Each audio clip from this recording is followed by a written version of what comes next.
Playoffs in 3, Cup in 6. These are Bill Foley's expectations for the Vegas Golden Knights back in 2016 before they even had a team. And as we all know, Vegas Golden Knights met those expectations, winning the 2023 Stanley Cup in their 6th season as an NHL franchise. So I just want to talk about how that came to be, what sets them apart from the other NHL franchises, and what I think a bunch of other teams are going to try and duplicate and mimic the Vegas Golden Knights did that really set them apart. Now, I don't really want to look at the first year team where they made the Stanley Cup final before losing to the Washington Capitals, as I feel like that team was largely Cinderella story / a fluke. Like, if you do that again, do they make it all that way? Probably not. Like, I think that was a team where just kind of everything was going right. Where you look at this team that won the Stanley Cup, I feel like there's actually kind of a mold here that other teams could reproduce, and I think a lot of teams are going to try and do just that. So, looking at the team here, guys, the first thing I want to mention, I'm sure you've heard a bunch of people say it, but this Vegas Golden Knights roster only had one player on the team who played for them in the playoffs that they actually drafted, that is in the NHL entry draft, not the expansion draft. That player you guys might know is actually Nicholas Hague. So,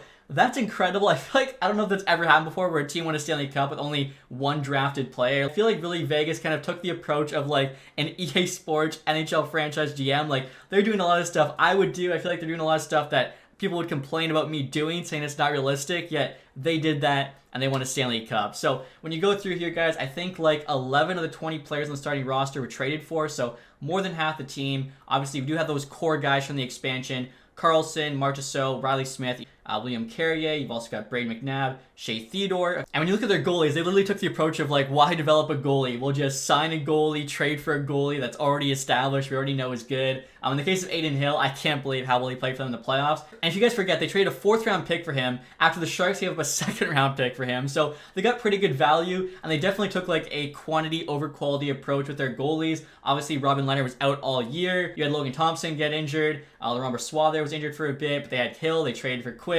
With goalies, everyone knows in the playoffs, you just got to find a hot goalie, and I feel like the more goalies you have, the better chance you have of finding a hot goalie. So this honestly might be the strategy going forward. Just have a bunch of NHL caliber goalies ready to go on your NHL team, ride the hot hand, and you should have success. And now in regards to the Vegas Golden Knights trades, guys, the first one I want to show you that I thought was really funny. They gave up future considerations for Marcus Kruger, and then 2 days later, they flipped Marcus Kruger for a 5th round pick. So they literally got a 5th round pick out of thin air in just 48 hours. If you made those same 2 trades in franchise mode, the game would be saying, oh, you shouldn't be trading a player so soon after acquiring them. So I thought that was pretty funny. Like, 48 hours. I don't even think I've ever flipped a player that fast in franchise. Of course, too, here you have them trading for Thomas Tatar at the deadline 2018, giving up a bunch of futures, 1st, 2nd, and 3rd round pick. I can see they're trading away a pick that's 3 years into the future, which obviously is a classic franchise move. You're not really worried about the future. You're trying to win right now. And usually people say, like, that's not the smart way to do it. You want to build through the draft, take your time, build a true contender. Yet Vegas, being aggressive, making all these trades,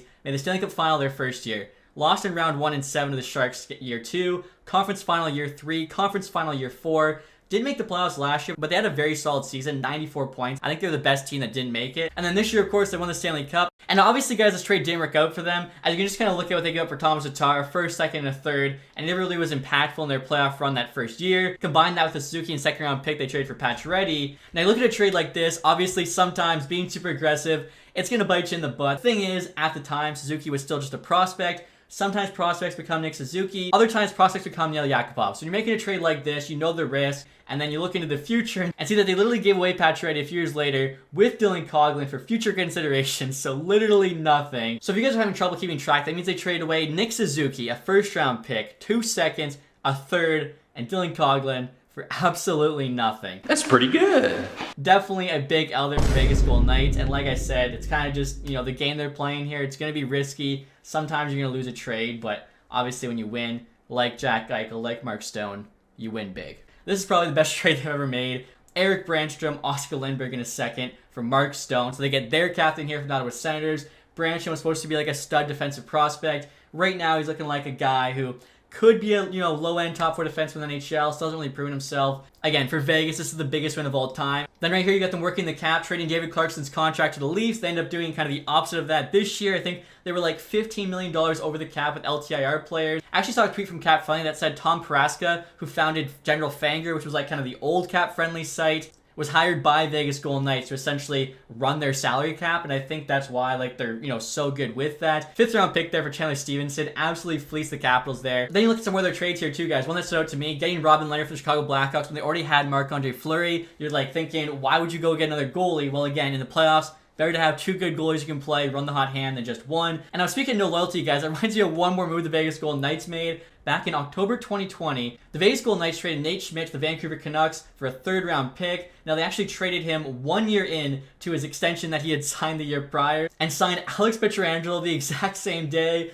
People are basically saying how Vegas saw like, the new shiny toy they had to have. But as it turns out, it was clearly the right move, and I feel like, again, this is one you would definitely make in franchise mode. You see a number 1 defenseman available in free agency. You just gave this like top 4 defenseman a bit too much money. You're like, ooh, I don't know if I want this contract. If I traded away, I could sign this other guy who's a lot better. Vegas pulls the trigger, and like I mentioned too, it paid off for them. Not only did they win the Stanley Cup, but when you actually look at like all the previous Stanley Cup winners, it seems like you need 2 things to win a Stanley Cup. The first is number 1 defenseman, and the second is a hot goalie. And then when you keep looking through the trades, one thing that stands out to me, back to back here, absolutely no loyalty. It's cutthroat, this business. Right here you can see they traded Cody Glass for Nolan Patrick. Cody Glass, of course, was their first ever draft pick. It was a high pick too at 6th overall, and Vegas said, you know what, you're not playing well enough for us. We're going to take a chance on Nolan Patrick, another underperforming high pick. He, of course, was 2nd overall, dealing with a lot of injury issues still. I'm really hoping for his sake he can actually make it back to the league. But that's a kind of trade where it's just like, most teams, I feel, their first ever draft pick, they probably hold on to him for a little longer than 3 years. Vegas did not. So far, they probably lost this trade, but obviously time will tell if Patrick can't get healthy. And then again, immediately after that, talk about no loyalty. Marc-Andre Fleury, he was like the face of your franchise, your expansion year.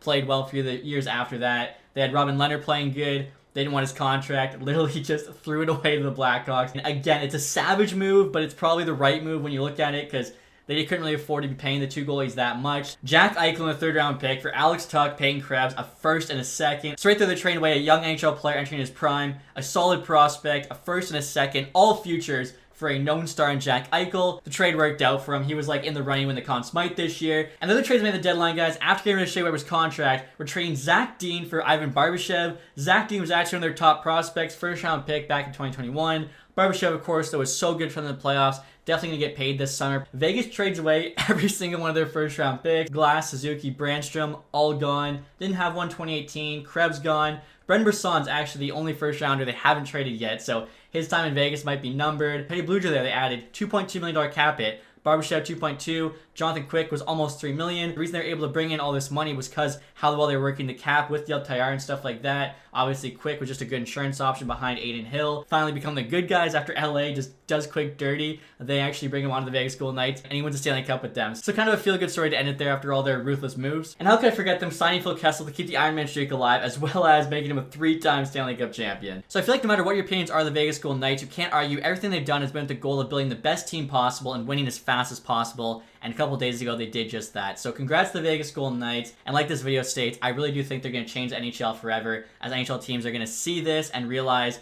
sometimes you just got to go for it. Get those star players. Try and make a run at it now, as you don't know what the future holds. So maybe this will make the NHL even more exciting with even more trades. We can only hope.